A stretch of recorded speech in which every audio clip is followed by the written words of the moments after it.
Guys, good evening. Merry Christmas dyan sa Pinas. Kung kayo dyan, maganda ulam nyo. Ako. Tapos, gusto mong tumawag ni isa, walang sumagot. Pero okay lang.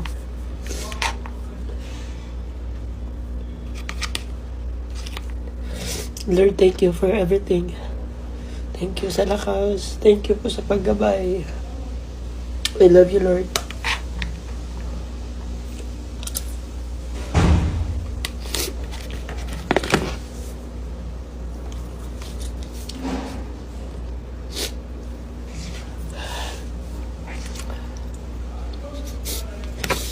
Lord, sana bukas maging okay na ako.